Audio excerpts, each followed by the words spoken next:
Start streaming live event. All right, I've clicked the button. Am I live? It says the event is starting. It says we're live. It looks like we are live. Awesome. Hello, everybody. Let me start playing it real quick. Yep, looks like we're live and going. Cool. Let me send out a quick tweet. So now it's on Twitter. Done. We're all good here. All right. So let's, I guess let me explain the stream a little bit because it's kind of unannounced. But normally I hold a weekly live stream for my patrons on Patreon, and it's typically a behind the scenes live stream. I stream, working on thumbnails, editing, doing some like After Effects animating, even sometimes setting up the video and setting up captions and stuff. With Hurricane Dorian on the horizon, I wanted to get work done ahead of time because I feared I might lose power or internet, and without either, I'd be kind of stuck with tomorrow's video. So I was really good about getting work done early to the point where it is now Tuesday evening and tomorrow's video is all ready to go, and this week's TTA is all ready to go, so I had nothing to do. Usually when that happens, I stream from the parks, which is fun, except the parks are closed or about to close because of the storm. So my initial thought was let me, cancel the stream this week, but I didn't want to cancel. I thought, how can we salvage this? So why not do a live stream right here, and we'll just do like an old Q&A sort of thing, like I used to do back in the day. We'll talk Disney news, be kind of like a one-person TTA this week, and we'll hang out for an hour and just chat Disney. So hello to everybody who is joining. As Trek says, no, I am not in the parks tonight of all nights, not at all. Considered going early in the morning to see what it was like, but I wanted to get some work done, and I didn't want to be just another body in the parks when those cast members really want to go home because they're closing early. So yeah, if you have questions, throw them out there. I'll try to get to as many as I can, short or long, and we'll just talk Disney for a while. So the first one I see is Ethan's Little Disney Castle, who says, was I at Galaxy's Edge opening? I was at the Galaxy's Edge opening, and it was quite an experience. Definitely, I was very lucky because I got to go to Batu 4 times before it opened. Twice in Disney World and then twice in Disneyland. So by its opening, I'd been to docks, I'd been to the cantina, I've ridden the ride, I've eaten the food, I got a lightsaber, I experienced everything it had to offer, so I was able to really go there and just enjoy the madness of it all. I didn't feel any pressure to get in the 5-hour line and wait for Smuggler's Run, so I did get to go and just meet up with people I knew who were there and just watch the madness firsthand and take some like B-roll footage, and then went home and took a nap because I was there at 5 in the morning, and then went back again in the afternoon when the crowds died out a little bit, and got to enjoy it there. So it was good. I was glad I went. That was the kind of thing that when I moved to Florida, I wanted to be able to do these sorts of things. I used to always see them from afar and go, oh, I wish I was down there for that. And now that I am down here for that, I'm able to do it. Let's see. Matt says, I thought you lived in New York. When did you move down to Florida? A couple of months ago. I wasn't like super public about it. I tweeted about it, but I didn't make a big deal. And it's been really fun for the channel, being able to get B-roll a lot more easily. Just going to the parks more and getting inspiration for video ideas has been really awesome. I'm loving it down here. I miss pizza, though. Definitely miss New York pizza. How's life in Florida treating you? Did you move to Orlando? Yep, I'm loving it. I am taking to the summer really well. I enjoy the heat much more than the cold. The biggest adjustment is just when you live in New York City, especially in the 5 boroughs, and that's where I was. You just walk outside, 5 minutes to pizza place, deli, store. A video game store is 5 minutes away. You can walk 5 minutes to anywhere, which is really cool. And now you got to get in the car and you got to go drive somewhere. So I'm adjusting to that a little bit. Christian says, what's your favorite little detail I found in the parks?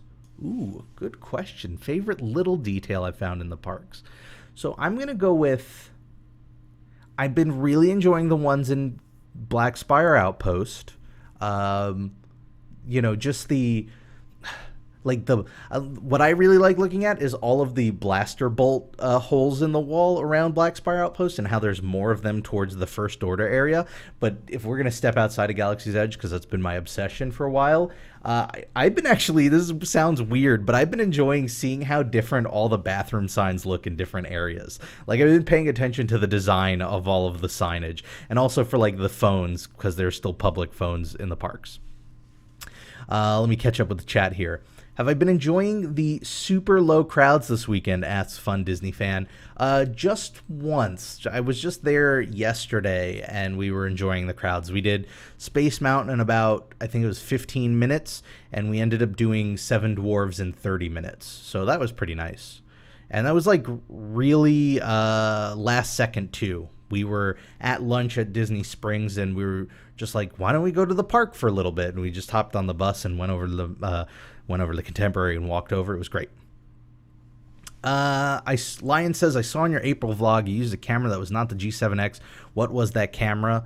If it was April last year, it was probably my Canon 77D, which is a DSLR. I don't enjoy it for vlogging as much. The lens is a little bit too zoomed in. If I were to do it like the way Michael K does it, I would need a wider lens, I think, for it to work. I ended up going back to the G7X, and I love it, so I use that now. Christine is here. Awesome. I'll be there in a week. What should I expect for crowds? Good question. I'm not good enough as a local yet to know the answer to that. Hopefully less than the summer rush, but who knows? I would say if it's still the summer season, be prepared for rain, because that happens. Whoa, tons of... Okay, there's so many questions. Hey, Allison, welcome to the stream. Let's see. I'm going to try and rapid fire some of these to catch up. What are you looking forward to from D23 announcements? Definitely The Mandalorian. I'm just on a real Star Wars kick after Galaxy's Edge opens. I've been reading the books. I've been learning the lore. I want to watch all of the Clone Wars. I'm waiting for Disney Plus for that. But definitely The Mandalorian. As for the park stuff, I'd say Mickey and Minnie Runaway Railway. I'm really interested in seeing what they do with it, but also Rise of the Resistance. Do you think they will reskin the Mexican ride at the Mexico Pavilion to Coco? I just don't see them adding Coco because there's no room for the line. I think currently there's no room for the line, but who's to say they can't make room for the line? Whether it's gutting that little gift shop next to the ride and turning that partially into a queue, or even expanding it into a somewhat of an outdoor queue. I think if they had a good enough ride idea that they wanted to do it, I think they'd make it work. I don't think they'd let the queue be like a big enough road bump. Maybe it's a big enough road bump to slow down the development of it, but I don't think they would scrap the idea just because there's no place for a queue. When there's a will, there's a way. Let's see. Deadpool is a Disney character. Could you potentially use... Hold on. Deadpool is a character Disney could potentially use in Disney World since he's not used in Universal. Do you think there's a way Disney could use him in Walt Disney World? Not properly. I think they could probably fit him in somehow, but I think it wouldn't do the character justice. He's like a hard R-rated character. Have I found any decent pizza yet? The best I have found is NYPD Pizza and also Pizza Ponte at Springs. Jacob, I've heard from many people about NYPD Pizza. Haven't tried it out. But I have been to Pizza Ponte, and I will say, out of everything on Disney property, it's the closest to New York Pizza. It's bigger than New York Pizza, which is, I don't understand why they do that, and it is ridiculously expensive. 2 slices and a soda comes out to like $16, $17. That would be under, I think, $10 in New York. Those are that Disney tax added on, but it is the closest I've had to New York Pizza. Probably for the better that it's not, super cheap.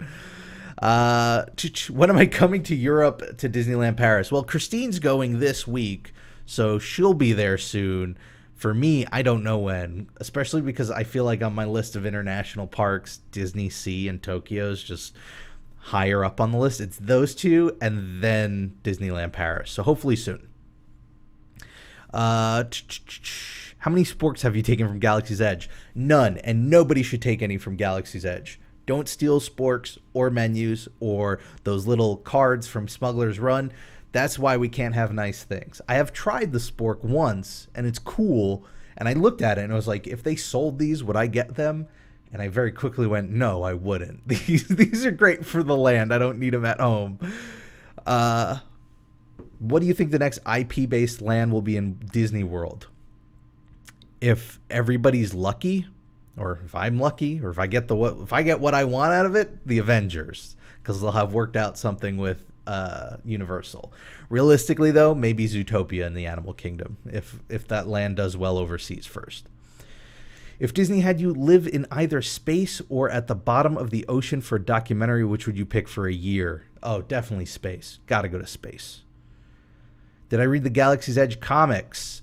Val, I read the first 4, haven't finished them. I do need to read the 5th one. And I did get the 5th one signed by the author and the artist, which was cool. I went to the book signing, so I also got Black Spire signed by the author and A Crash of Fate signed by the author. So that's cool. Let's see.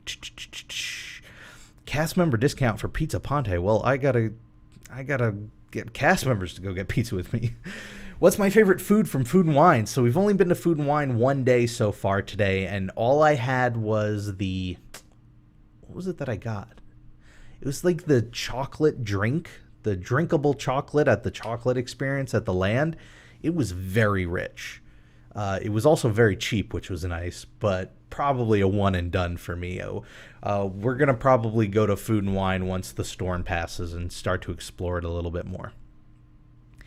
Hello, Victoria. Welcome to the stream. Hey, Red Spotlight Entertainment. Brazil, do you think it was planned and or happening? Asks Anthony L. I do think it was planned. I suspect it was, and because of all the fire stuff, they pushed it off. But who knows? That could be something where you get a Disney War book in 10 years and you find out it was something else. I think with those pavilions, it becomes tougher to do because you're not, you want to do it with the blessing of that country's government and companies within the country. And so it's just an added couple of layers to getting anything done. So I wouldn't be surprised if it was just as much that things fell through the cracks, or it was the news and they didn't want the attention, or if it, is still going to happen at some point. They didn't really talk about the 50th anniversary either at D23. So part of me also thinks they're holding a lot of stuff back so they can trickle out the news over the next couple of years. I think we're quickly learning you don't need to just like shotgun blast it out, all at one event. They've got enough of a media presence that they could wait a year and then just give it its own announcement so that the story becomes that for a week and then move on to the next thing rather than it getting lost with a whole bunch of announcements. Is Black Spire a good book? So far the best Star Wars book I've ever read was Lost Stars, and I feel like it's the best because it's the least amount of like filling this quota of saying Star Wars words just to say Star Wars words. Black Spire hasn't been too bad about it, but it definitely, you can tell it's a book that was commissioned for the land. There's like a chapter where, the main character is just getting walked through the land. Is like, oh, this is Oga's and this is Doc Ondar's. And you're like, all right, you're just explaining everything in Star Wars land. So I haven't gotten to like the full meat of the plot yet. But it is really cool that it is this piece of multimedia that gives you depth to the land. So if you go back to it, just explaining the relationship between Oga and Doc Ondar, or, between, Mubo, who does the milk stand, and, why they kind of built their society around this Black Spire, and like all that stuff I think is really cool. I've been highlighting pages based on like, oh, this is a cool little snippet to take back to Galaxy's Edge and go, oh, look, they set up this detail that way. So I've been enjoying it for that. If it was on its own as a book, I don't know, I'd say it was like, all right. Do I like the G7X Mark III? Not many people liked it. I liked it for what it is. Also, I saw Allison's leaving. Catch you later, Allison. See you in a couple weeks. So I like it for what I use it for, which is capturing B-roll. So it's got 120 frames per second, so it does nice slow-mo. It does really well in low light, which is something I really like. It's small and compact. I have basically a little camera bag strapped to my backpack strap, so I could just pull out the camera and go. For vlogging, I could see why people are upset about it. The focus is super slow. If I wanted to do like a selfie shot, you gotta set it up and get it focused on you and let it actually take effect. And then who knows, halfway through it's going to lose focus. So I don't really vlog anymore, so that's not as much of a problem. But for getting B-roll, loving it. Let's see. Whoa. Matt Plunkett, thank you for the super chat. Don't ever stop creating. Have a LeFou's brew on me. Thank you. I will have a LeFou's brew because it's so good. I like it better than Dole Whip. I really appreciate it. Let's get into some questions here. SkullX says, any chance you could start doing Disney World Minecraft series on MC Magic, please? I don't ever want to be the like never say never type, so I'm not going to say I'm never going to go back to doing Minecraft stuff, but I will say currently I don't feel as fulfilled doing video game content as I do doing these history videos. So will I ever go back? Maybe. Like maybe one day there'll be a Minecraft too, and there'll be like an MC Magic equivalent in that game, and I'll want to explore it and make some content on it. Maybe, you know, as a good history video, I could one day do the history of MC Magic, you know, and that would be something I could go back to. But the idea of like running around the land, you know, when I was working on that series back then, it was largely, I was doing it because I needed a visual because I didn't live near the parks. And now I live near the parks, and overall my trips before I had lived near the parks, I gathered so much footage that I was able to just use the real footage, and most of what I was talking about was, you know, the real place anyway. So maybe one day, but nothing planned at the moment. We'll see. Let's see. I'm moving down to Orlando, Kyle says, from New Jersey next year, and I was wondering about the process of becoming a Florida resident. How long did it take until you were able to get resident discounts for the parks? So, if you want to do the resident discount, I've been told you can get those tickets with as much as a lease on an apartment. For me, what I ended up doing was the very first week we were down here, I scheduled to have my driver's license converted over to a Floridian driver's license, which was all I needed to get that. So I had my Florida resident pass week 1. It's just a matter of how fast you want to go through that. And I was actually very surprised because the process of getting your license swapped over is also very quick. You know, I'm used to, like in New York State, you go into DMV, fill out the paperwork, they'll give you a piece of paper for like a temporary license, and then like a couple of weeks you'll get it in the mail. We walked out with new Florida licenses like an hour after we got in there, so it can be very quick if you plan for it. Favorite ride in Epcot, and do you like the new layout, asks Sherry. I'm going to have to see until we get the new layout before I know if I like it or not. I do like the idea of opening it up and adding more green and open space, so I'm looking forward to it. Favorite ride for sure, though, Spaceship Earth. Even though the Judi Dench version's not my favorite, I love the message of progress and how we continue to innovate and grow, and how we have a responsibility to use that technology and innovation for the betterment of society. So definitely love it. I definitely fell behind too, so let me catch up here. Which should be destroyed, Spaceship Earth or Space Mountain? Neither. Fun Disney fan, they should both stick around. I'm fine with both of them changing and evolving, but destroyed flat out seems like a pretty harsh move. Red Spotlight says, I just want to thank you for getting me to read Disney War. Without a doubt, one of the best books ever read. Recommend any others. So if you liked Disney War, and for anybody who's interested in Disney books, Disney War by James Stewart is by far my favorite Disney nonfiction book. It chronicles essentially the entire Eisner era, and it focuses a lot on the business as a whole. So a lot of Hollywood, very little parks, but it gives you some like really unbiased, brutal insight of to how a company this large is run. And I find it very fascinating. If you like stuff like that, there is also a book called Storming the Magic Kingdom. I cannot see the author's name. Yeah, Storming the Magic Kingdom. I'll have to look up the author, but it is essentially same style of book, but it focuses solely on that one tumultuous year where Disney almost got taken over by stock market raiders, and it focuses on how basically Eisner got put in place, everything Roy did, all the options. It is a very business-focused Disney book, a lot of Wall Street talk and stocks and stuff, but if you found Disney War fascinating, it'll give you a really interesting look into how Disney almost got taken over and broken up and somehow survived and lived on to another day. Let's see. Anthony L says, could you do a video on moving to and all the steps you had to go through for moving to Orlando? I'm very interested in moving there in the near future and can use the advice.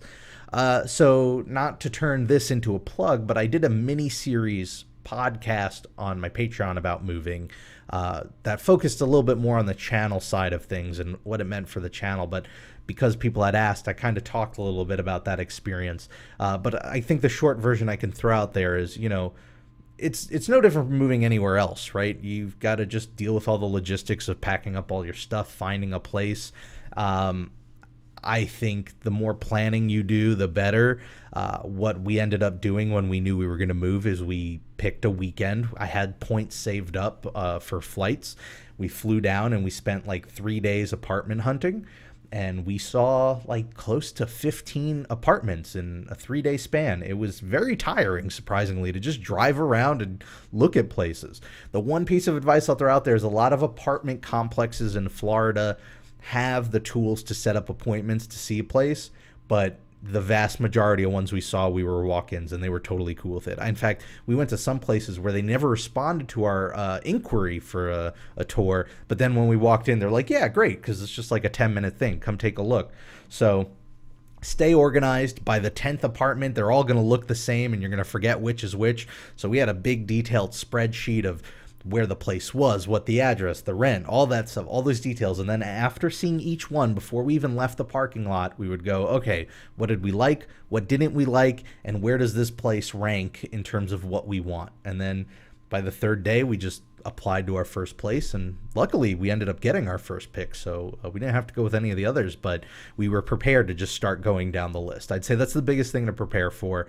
Beyond that, it's just like moving anywhere else. Just, if you have the means, movers make life easier. We kind of did a half and half. We got part of the way through moving on our own. And then, prepare for, it's different. You got to be extra prepared because it's not like moving within town where you can just run over the old place and like get your mail or get something you forgot. Once you leave, you left. So let me pick up some. How am I liking my first hurricane experience? Did I make it to the park this weekend with the short lines? Shortly, Adrian, as for her first hurricane experience, I mean, I'm personally glad that so far it looks like it's not going to impact us. It's definitely been really hard to see how bad it's hitting the Bahamas. You know, I'm trying not to sit here and be like, yay, this has been great because we're not getting, totally wrecked, because there are people who are, and that's awful. And so, like any other hurricane, I'm just hoping for the most mild storm ever. But we were prepared for it. We got everything we needed. We're hurricane ready, and the biggest thing I'm getting used to is the potential of losing power and internet. New York City, I lost power maybe like once in all the years I was living on my own. Internet, we maybe lost it once a year and for a couple hours. So to live somewhere where that stuff kind of can go down for days at a time, I need to be like extra prepared work-wise. Let's see. Should I go to Disney in December or February? February, given the choice. Let's see. Sorry, I've fallen behind. I'm going to just try and like rapid fire some of these. With the new Epcot logo, do you think we could see a retro revamp across the property for the 60th?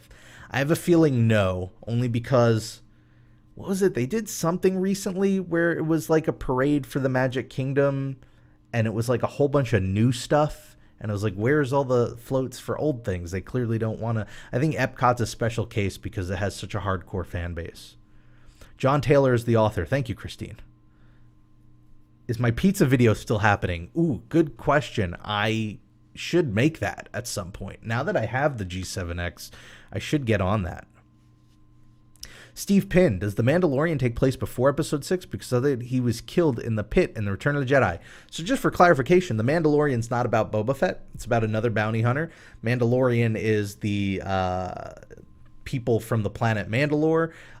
So it's a different bounty hunter. So it's not Boba Fett. It takes place after Episode 6. So it's that sort of lawless period where the Empire has fallen. The New Republic's not fully up and running yet, so it takes place between trilogies, but not Boba Fett. I feel like spiritually they wanted to do the Boba Fett movie. They canceled the Boba Fett movie, and they're like, let's do a Boba Fett adjacent show. Have I been to downtown Orlando yet? Yes, briefly. Driving in Orlando is crazy. Guys, I love Orlando. There's a lot of cool stuff, a lot of cool people. The road system is like if I played SimCity with my eyes closed for a couple of hours. That's what the road system in Orlando is like. I feel like they need to bulldoze all of the roads in Orlando and do a do-over. I've never driven on a highway where I felt like I was playing a racing game with just sudden turns and inclines and stuff. It's wild, but I do like downtown Orlando. How am I holding up due to Dorian? So far, so good. Let me open the window and get blinded by the sunset here. Whoa. It is beautiful out right now here, so we're lucky. We've been getting some wind gusts, but nothing too bad. Now I'm like seeing spots. That was blinding.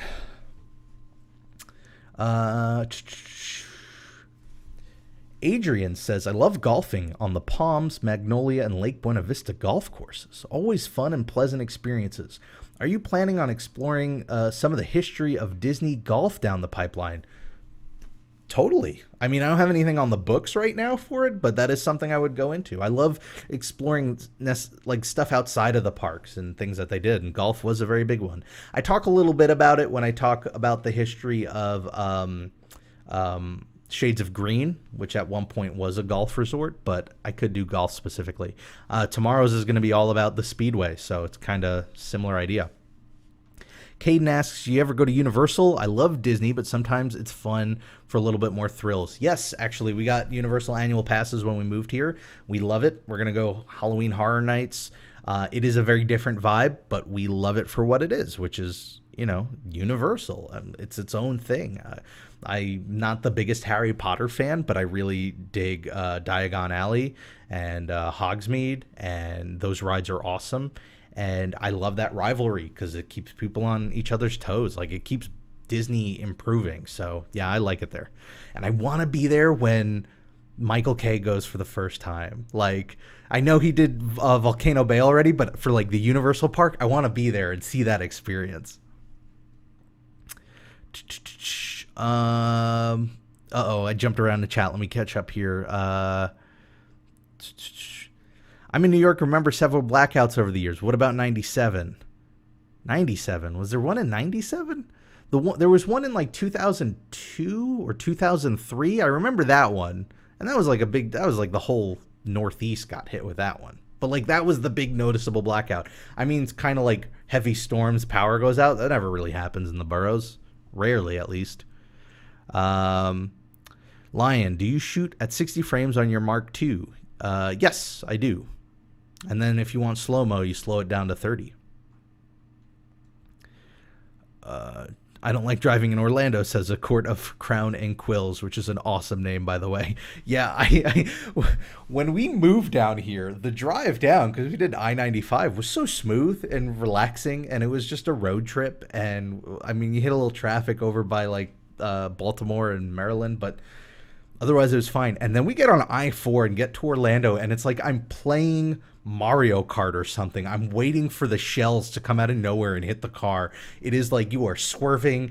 The whole thing's under construction. I think they're building a whole new I-4 under I-4, and it was just the most harrowing, like, white knuckle experience after what was like 2 days of like just chilling on cruise control. It was wild. When is round 4 against Kevin? Those debates were great and got me through a long, boring road trip, asks Big Ed. Don't know if we have a date yet, but we have talked about doing one now that all the D23 stuff is out. So it's on our minds. Maybe we'll do one during the next Charity Land, which I don't have a date for that either, but we are also talking about that. Patrick asks, what rides at Epcot do you expect to close, if any, due to the recent announcements? Please say Journey into Imagination, because it's pretty bad. I mean, we already got announcements for what's changing. I think we'll get a refurb of Journey, but I think it'll be a separate announcement from, obviously, what we got at D23. Let's see. Any more info on why the Dolphin still doesn't have a light? Unfortunately, okay, yes, a little bit. I have a little bit extra info. I don't have enough info to do a part 2 yet, and I haven't forgotten, because a lot of people ask about this. But I can say that I've been on email chains with pilots and with other officials, And while I don't have an answer yet to why there is none, I'm not crazy in thinking that something's up that there isn't one. Like, it's not something where I was afraid I missed a fact that was like really easy and obvious that negated the whole question, but apparently not. So still not to the bottom of it, but also it is, there's something there, which is, I guess, little something. I didn't want to make a part 2 just for that, though. Matt Plunkett asks, have you ever thought about doing Universal related content on your main channel? Yes, I have. I haven't come across a topic that like really grabs my interest yet, but I am 100% open to doing Universal stuff. What I want to avoid, because I feel like there's plenty of content out there, and you know, for people who are into that stuff, please check out Expedition Theme Park. Awesome, like, Universal coverage there. And then of course for news and stuff, Theme Park Stop with Alicia Stella. But like, I'm a big fan of like, well, how did Universal work with the county, and what kind of rules did it get, and you know, what kind of events took place. So you know, I'm keeping an eye out for that kind of stuff, and if I come across something that grabs me, I'm totally open to doing it. I don't want to just be Disney only. I like theme parks in general. For a while I was going to really lean into like Coney Island era stuff. From a video perspective, it'd be a nightmare because there's no B-roll of stuff from the 1920s really. Hagrid Coaster, I take it you haven't braved those lines yet. You are correct, I have not. I'll wait until it's like 2 hours or less. Every time I try and scroll down, it jumps a whole bunch. Caden, thank you for the kind words. I trash. I do like the camaraderie in Florida about how bad I-4 is, though. I'm enjoying that. You know, in New York, there's just like so many like inside jokes about New York, and I enjoyed that sense of community. And now that I've been down here for a few months, I'm starting to see it with Florida, so that's been fun. Val, you entirely are responsible for Charity Land. You are the cornerstone to that event. So think of just how much Give Kids the World Village has made from you and being in the chat that one fateful stream. What international Disney ride do you wish would come to the US? This one's tough because it'd probably be Hyperspace Mountain over in Paris, or like Mystic Manor or something, but we already have equivalents here. So I don't know, would you have two? Would you replace it? That's a tough call.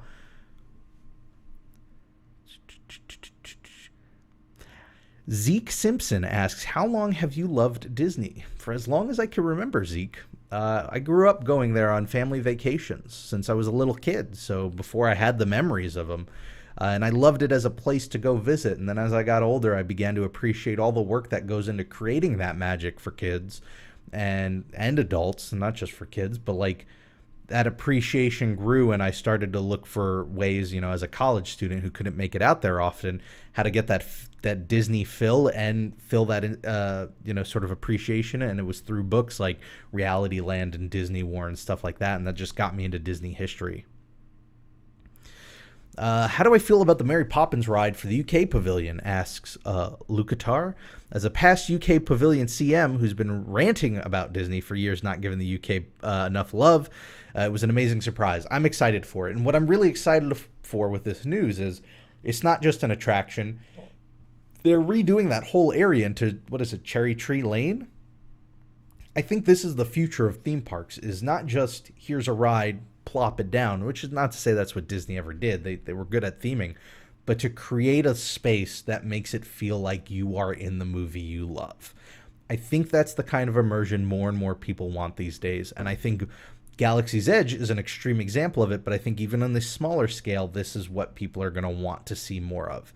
Now, I would love to see more of that idea with original stuff too. It doesn't necessarily always have to be an IP, but I want kind of like a total transformation that brings you into the world, as opposed to, you know, just to give an example,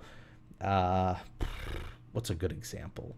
Just look at Space Mountain, right? Like, it's just a building. Don't get me wrong, beautiful building, classic, iconic, but also just, a building, right? What if it was a building among this space city area, which is kind of what Tomorrowland was supposed to be and kind of was in the 90s for a while. It was cohesive, but now it's just like all these random attractions. Here's the Buzz one, here's the Monsters Inc. one.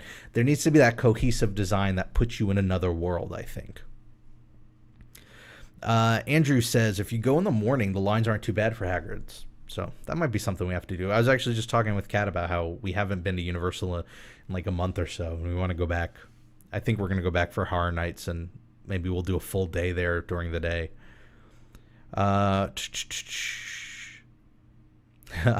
Sherry says, I love your shirt. There's a Ferris wheel on your shoulder. Thanks. Yeah. This is Old Navy.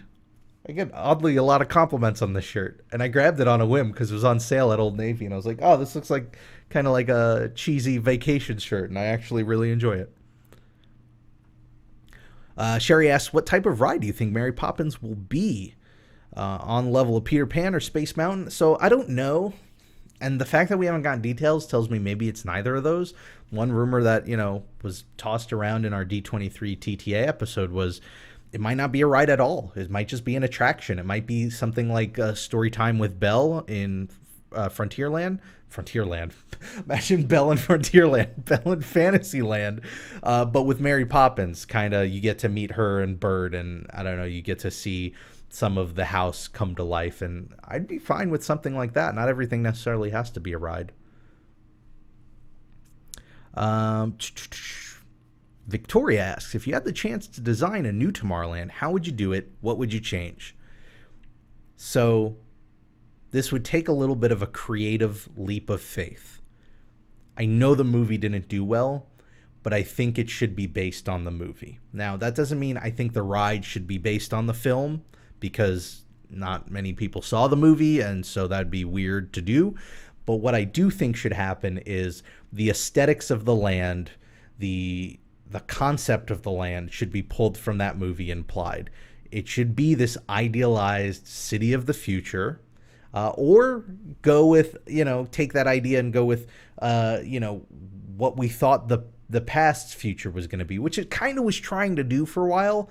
But then in the 90s, it kind of went in this other weird direction where it was like an alien hub. But like, go back to that Jetsons idea of the future. Give it an aesthetic that calls back to that strongly enough, which we kind of see with like the new Monsters Inc. Laugh Factory sign. That's sort of like all white, sleek, almost Apple-esque design. And just commit to it. Like, it's right now, I think it's very weird. You've got these weird rocks that are blue. And you got this purple wall, and then you got these like Apple-esque signs here. Then on one side of the street, you got one kind of light, and then on the other, you got this other kind. And at night, it's lit red, which is kind of weird. And then you got all these colorful planets and stuff spinning. It's just like this mashup of different aesthetics. They need to pick one and just apply it to everything. And I like that sort of old school Tomorrowland, Monsters Inc. signage. Do that for the whole land. Fine. And then, make rides that I think focus on what we thought the future was going to be about. And that doesn't have to necessarily mean that they all have to be like Horizons, right? They don't. You can do a show that is based around that. You could do a Buzz Lightyear that is, more Jetsons styled.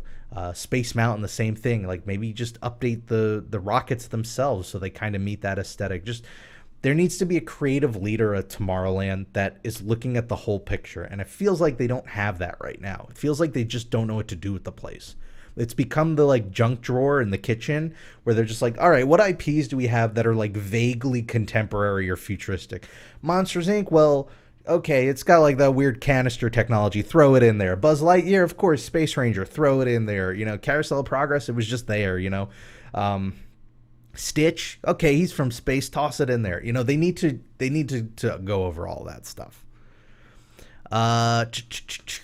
Could I please do a video on the Mighty Ducks, the NHL team, not the movie, and their involvement with Disney? Not on the books, but something I would like to cover, yes. And also the Angels, the baseball team that Disney was involved with. Both topics that I would love to cover at some point. It's about kind of finding the story within it, though, because whenever I approach a topic, I don't want it to really just feel like a rehash of its entire history. I do want to eventually get as much of the complete history out there as possible, but I try to find, like, what is the storyline that I'm trying to tell with it?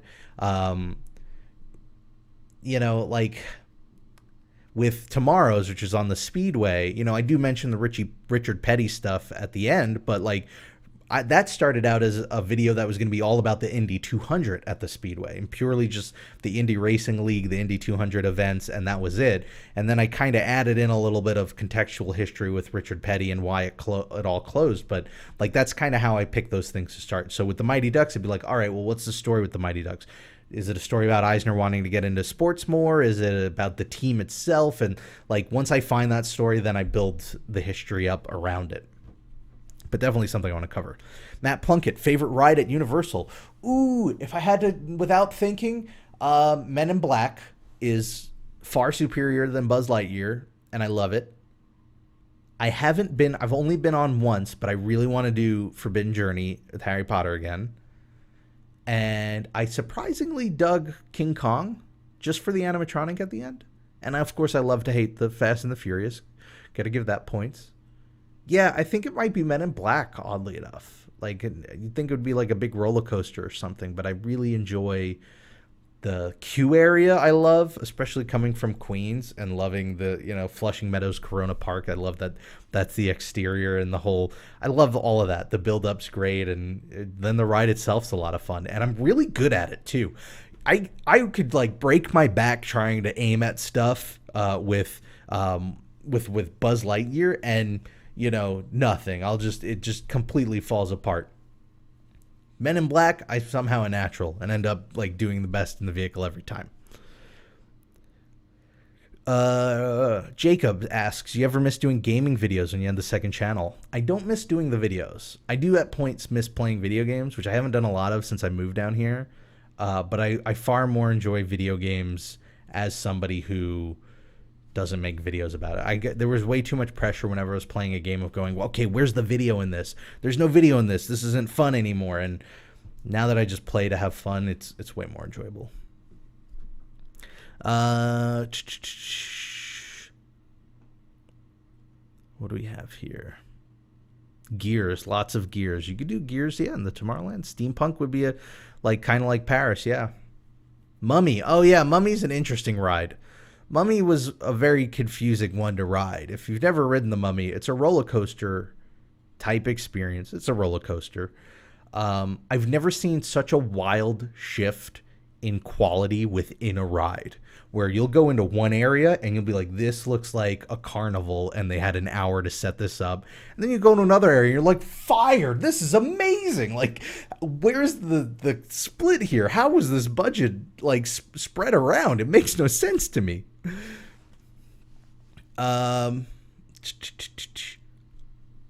Yeah, King Kong and Fast and Furious is the same ride with different movies on the screens. Yes. The big difference is, I think King Kong, you get that one animatronic at the end, which I like. And the exterior queue is kind of cool. You go outside. And it just makes a little bit more sense with the narrative. I don't buy the whole party bus, like, garbage with Fast and the Furious.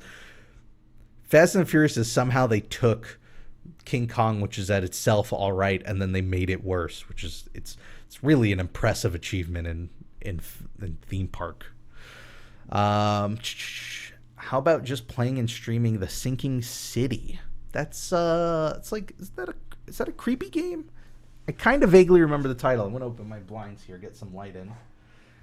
Beautiful sunset. My big thing now, when I like playing a lot of building games. So Subnautica, I've just started playing Below Zero. I like things with base building. Probably part of why I haven't gone back to Minecraft in years is there are so many other now Minecraft spin-offs that kind of scratch that itch, but in better ways. Or like really slow strategy games, whatever I could play on the Switch, really. Although now with the Star Wars, like I've been so back into Star Wars that all my free time has been just reading the books. Have I finished the Stitch anime? I didn't even know there was a Stitch anime. I do come from Queens. Cherry, I wouldn't get too detailed into where you live, but that's cool. I'm from Queens too, born and raised. Like Spider-Man. Uh, Steam games you are playing. You do not need to do commentary. Just enjoy and share. I just haven't been playing a lot of computer games. That's the thing. I've been getting more into mobile gaming for that reason too. Like my gaming has become more of just like 5 minutes here and there when I'm between things. You know, it's the pro and con of like the last game I really sunk my teeth into was Red Dead Redemption 2 last year. Now I'm close enough to the theme parks that if I have a free afternoon, I just go there. And so I just haven't had that draw to play video games as much. I don't know what's coming out on the horizon that might pull me back in, but we'll see. Am I excited for The Rise of Skywalker? Super excited. I won't get into the whole thing because we could do a whole other hour.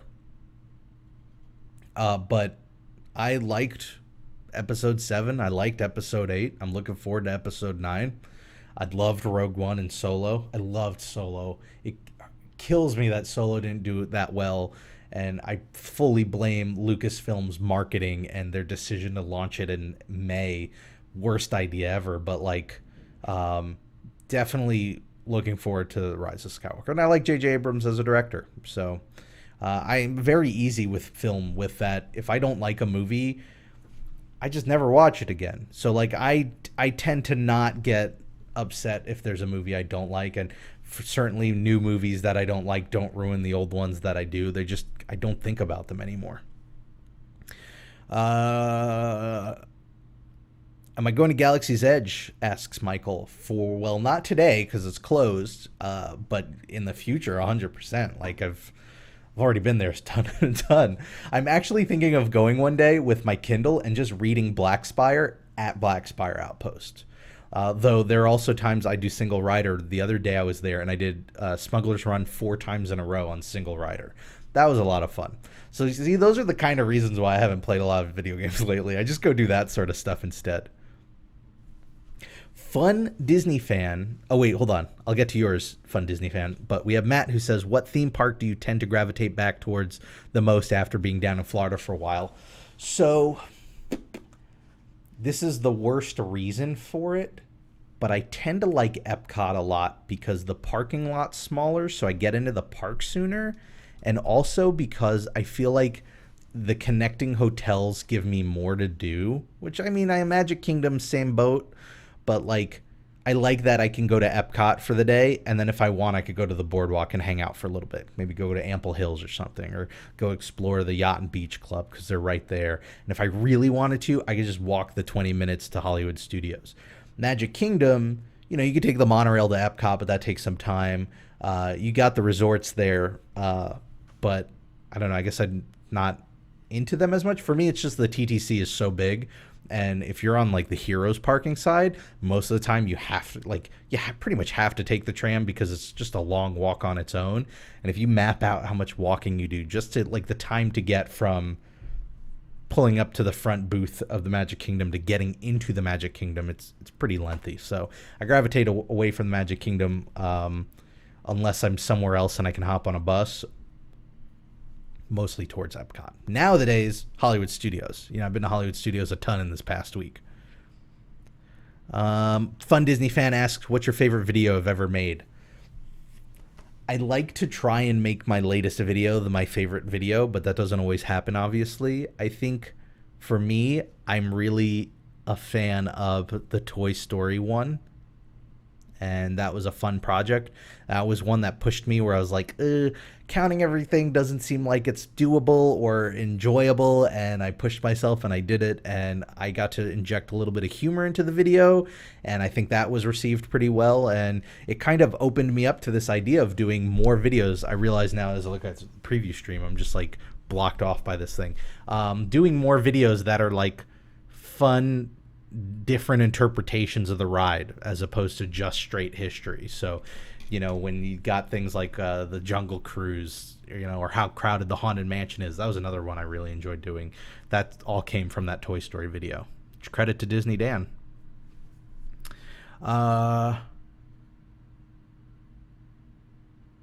my vlogs, when I used songed Nations on Wheels, did I get copyrighted? I don't remember, to be honest, Lion, but it was definitely a risk back then. And it was a risk I was willing to take. With the vlogs, they're not as, popular for one. And at that point, it was more of a creative project, so I took the risk. And there were certainly some vlogs where I got hit with copyright claims because there was like Phantasmic music or, Wishes or Happily Ever After. And you have to make that choice. Do you want it to be in there bad enough to give up, whatever the revenue is, or do you want to cut it? And most of the time I just left it in because the vlogs were for me and my friends more than anything else. Now with the history stuff, I avoid that. Because that's become just a day job. So it's a little bit more. Oh man, I totally fell behind the chat. Let me catch up here. Is there any word on when they're closing Spaceship Earth? Unfortunately, no, Ed. Not that I've heard of. I should start a gaming channel again and play console games. Just not in the books, really. It was a period of my life I really enjoyed, but now I just like playing games for fun and not making videos about it. For me, when I think about like being hungry to make videos, it's like history stuff. I'm really excited to do stuff like more theme park history, not just Disney, not just Universal, maybe not even just theme parks in general. I love the idea of telling history stories. That's fun to me. So yeah, I think that I'd end up using my time to do more of that. Jake, she's enjoying Voices of Liberty quite a bit, and I enjoy watching the shows every so often. Epcot, you could just walk around, and I love it. Same. Yeah, and there's always different food you could try. Now with Food and Wine, that's going to be a regular spot we go to. Most of the rides you could walk onto that aren't, Test Track or Frozen. Emmanuel, what says when you're a cast member sees Rob and can't say hi? I mean, I guess you guys have rules, and I wouldn't ever encourage you to put your job at risk over rules, but in general, anybody who sees me at the parks, feel free to say hi. I'm not gonna say anything to management or complain or anything like that. I love getting to meet people, and I've had cast members who have recognized me from the channel, and we have a nice little conversation. I think the tough part is there have been a few cases where they wanted to take a photo, and that they're apparently not allowed to do. So sometimes when that happens, I take a photo of us and just send it over. What additions, asked Sherry, would you personally give to improve Disney parks that were not mentioned at D23? Parades, night parade. We need a night parade at the Magic Kingdom. Please, Disney, give us a night parade. Have I had a chance to check out the NBA experience? I have not, Patrick. I don't know if it's worth a visit. Not a big sports fan, so I feel like it would be lost on me. Ethan asks, am I excited or nervous for Epcot? I am excited. And that's another one I could go on for a whole other hour, but I think it's time. I'm not like attached to the old Epcot idea, so I'm all for new things. I think it's going to be a lousy year or two where it's just going to be construction walls everywhere, but it'll be cool in a couple of years to look back and go, wow, look how different this place was. I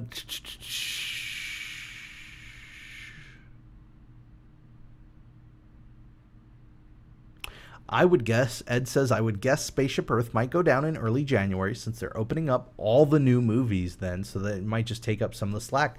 It's a good estimation. And I would imagine they'd want that open for like the 50th anniversary, which is 2021. So, if it is going to be a 2-year thing, it's got to go down soon.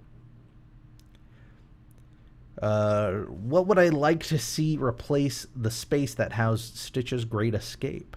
I would love if they took Stitch's Great Escape and they took whatever that merch place is at the end and that ice cream place and just emptied it all out and made one little ride show building, and do something similar to what was there before with the Rocket to Moon and Rocket to Mars, where it's a sit-down show thing. But also my idea for The Incredibles, if we need to throw an IP in there, do the Incredibles thing where Edna Mode's making a suit for Jack Jack, and Jack Jack is the figurine and does all sorts of fun stuff. I would love that ride.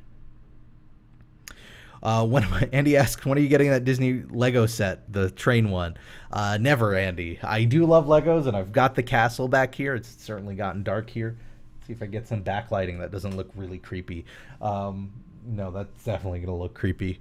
But I've got the castle. That's enough for me. If they ever do a Spaceship Earth, I'll do the Spaceship Earth one. But the train just doesn't... I don't have the space for that kind of stuff. I'm very limited in sharing my like Disney love. Oh, it's not too creepy now that the preview's caught up. It's definitely creepier in real life. But I have a bookshelf. I've got this little shelf behind me, and that's it. If I don't have room on there for Disney stuff, then something's got to come off and go in a closet. So Lego-wise, I would have to take the castle down, which I just don't really want to do.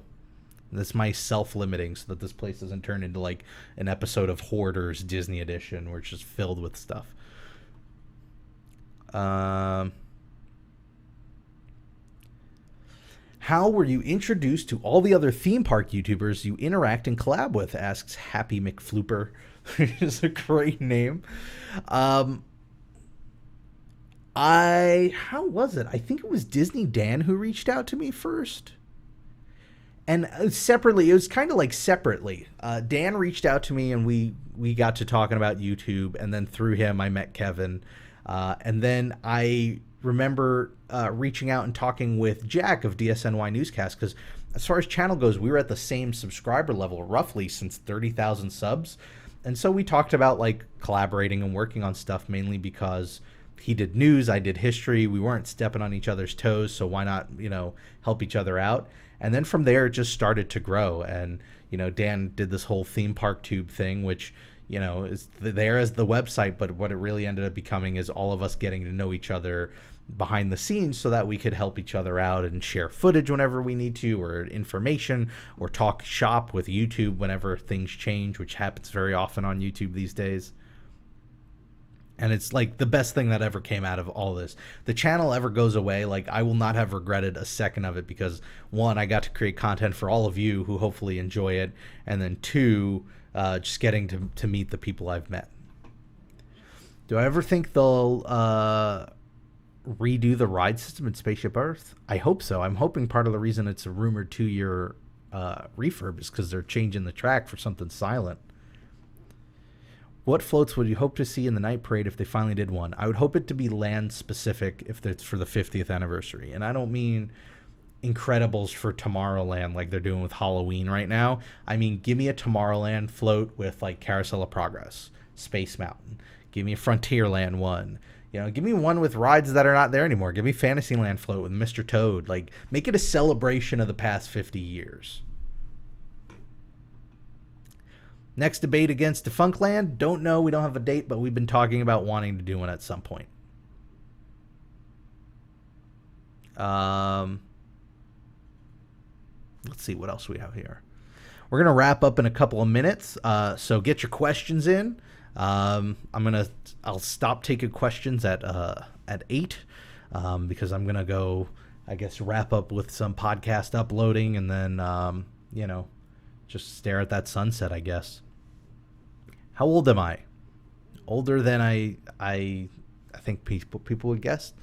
In my 80s. I've been around a while. Let's just say I'm best friends with Walt, or I was best friends with Walt, because he's definitely dead and not frozen.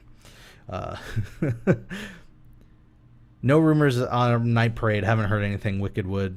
The main thing I could think of is, so I've heard as for why the Paint the Night Parade is not, I don't know about why it's not going on Disneyland. I've heard the rumor that it wasn't coming to Disney World because the Cars semi, what is it, 18-wheeler, couldn't make the turn onto the hub.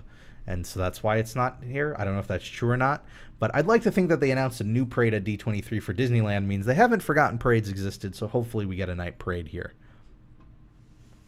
Caitlin asked, did I get the Founder Circle membership for Disney Plus? You bet I did. It was a good deal. It's basically 3 years of Disney Plus for the price of 2. So, Was that whole thing with Kevin popping into the TTA totally planned, or should we be a bit worried about him? It was a little bit planned.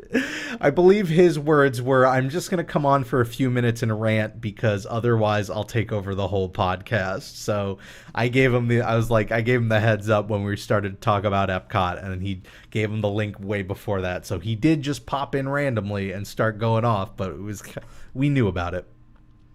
What am I most excited for in Rise of the Resistance? I've heard rumors that they figured out an effect to make laser blasts look real.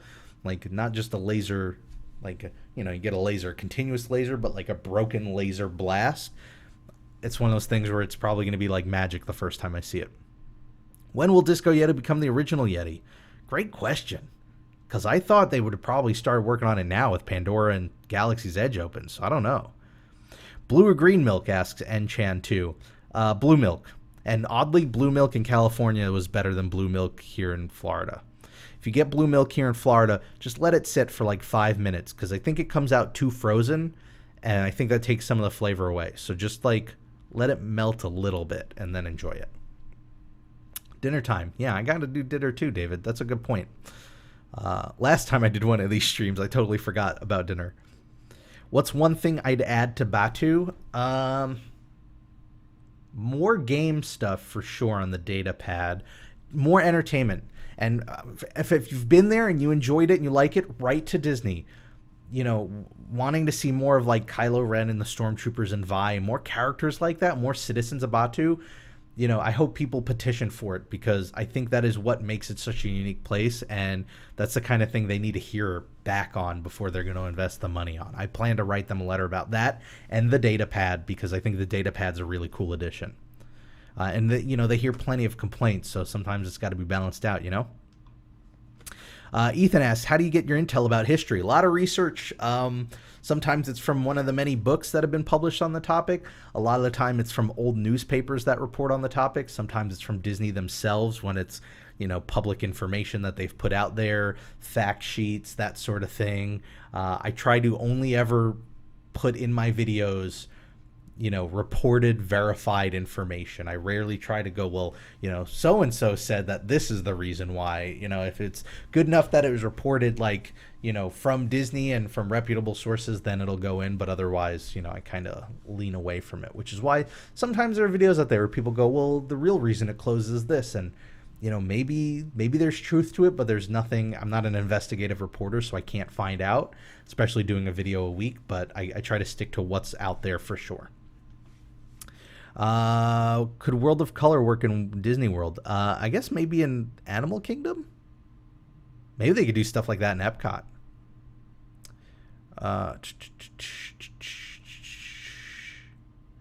Let's see. All right, it's 8:01, so I'm going to jump to the bottom and work my way up.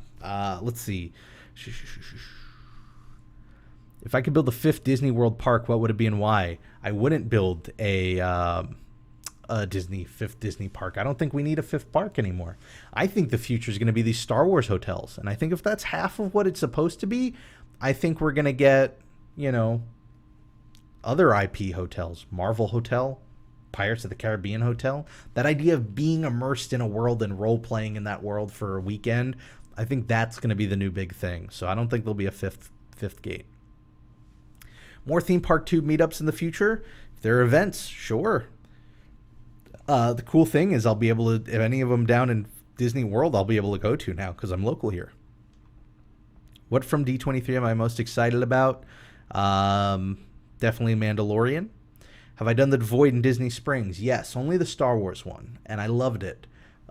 I think it could be a little bit cheaper, but I think we're at the beginning of that sort of technology, becoming more ubiquitous, so I understand that it costs what it costs. I would love if the Star Wars Hotel had an experience like that, where it's just this offshoot building where you go on a mission and you put on your special helmet, and that's the VR. And what I want to see the companies taking advantage of that. It was great that they added the Wreck-It Ralph experience. Now they need to keep that up. They have no excuse not to keep adding more experiences. That's the kind of great thing. Same applies with Smuggler's Run. You made a video game. That's fantastic. It's mostly on rails. You have no excuse not to make a new mission every other year. No excuse. Companies are putting tens to hundreds of millions of dollars into video games that are these vast 100-hour experiences.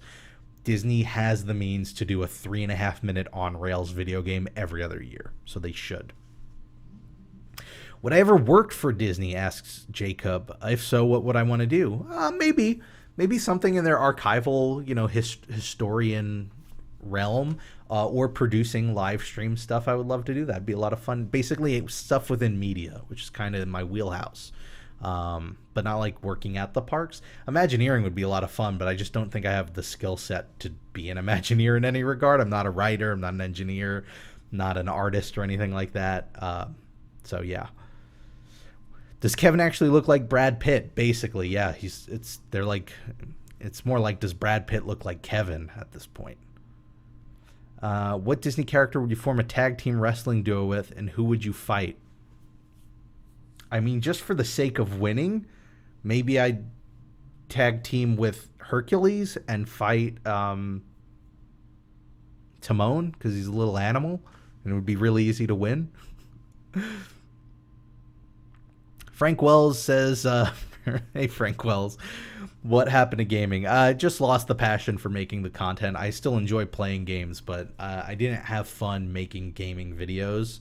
And I found myself really excited and having a lot of fun making history videos. So it became a clear choice for me to sort of drop one and focus on the other. And, within the world of YouTube, as much as they call it a channel and they kind of say you could do all these different things, they really encourage you to kind of do one thing well, as opposed to be a jack of all trades. It's one of the flaws of the algorithm, I think.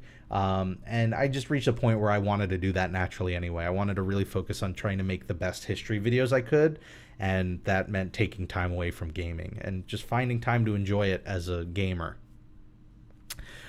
All right, so that's going to wrap it up. I want to thank you all for joining me. This was a lot of fun. Like I was saying at the top of the video, this was almost a canceled stream.